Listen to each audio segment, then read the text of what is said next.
Welcome to the Weekly Spark from Ignite Youth Group out of Eastgate Baptist Church, where we try to keep Christianity on fire in a world that tries to snuff it out.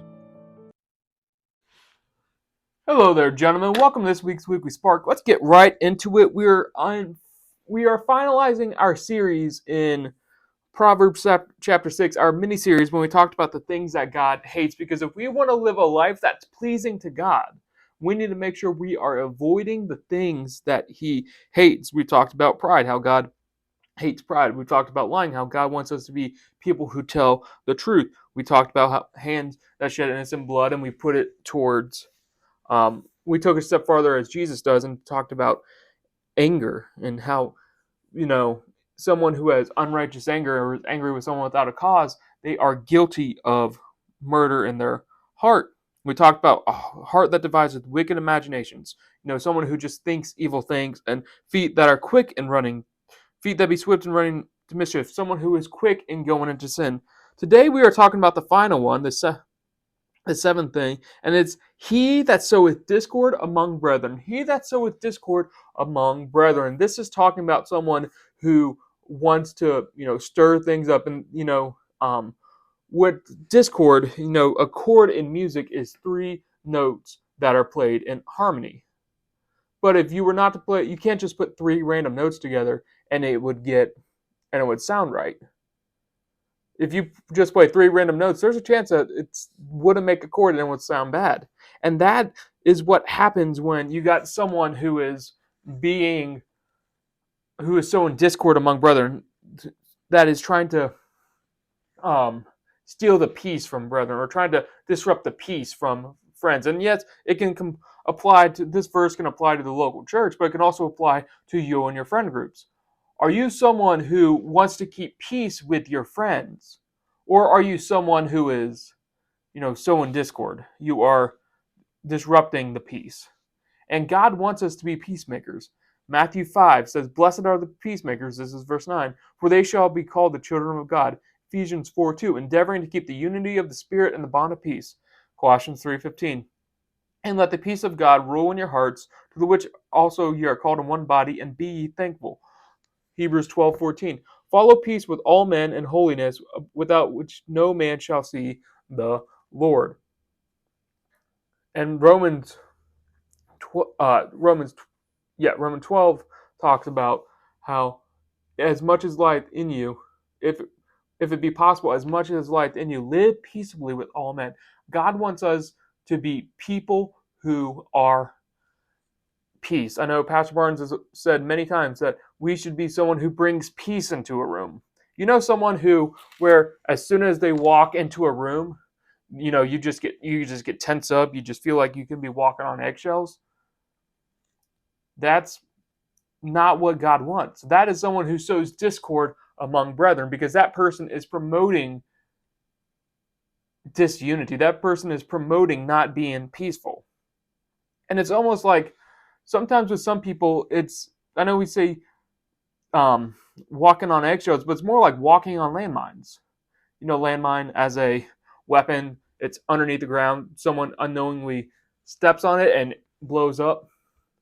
That is what happens a lot of times in situations where you got people who are sowing discord. You could say one thing, and it wouldn't even be something that's sinful, or it wouldn't be something that's wrong to say, and it can blow things up. That's not what God wants. And this type of situation only happens because of pride. Only by pride cometh contention, but with the well advised is wisdom, Proverbs 13:10 says. What happens is that you will have one person who's proud, and another person who are proud. They just start butting heads. And that happens a lot of times. Only by pride cometh contention. Meaning, if there are conflicts between you and your friends, it means either you're proud or they're proud, or a lot of times both are proud. God wants us to be humble people, and humble people love others. They do what they do for the good of others. Humble people forgive one another. They don't hold grudges. Humble people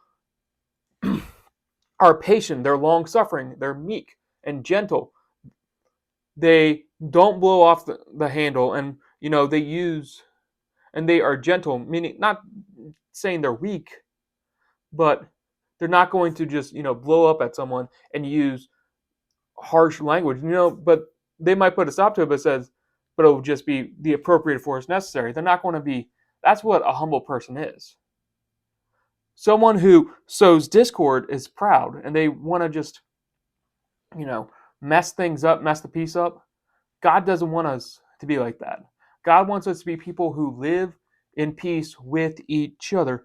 I'll read again. Let the peace of God rule in your hearts, to the which you're called in one body.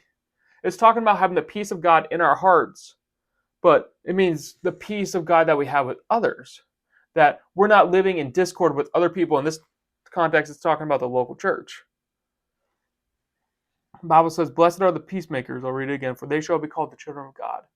Are you someone who promotes peace and unity, or are you someone who sows discord?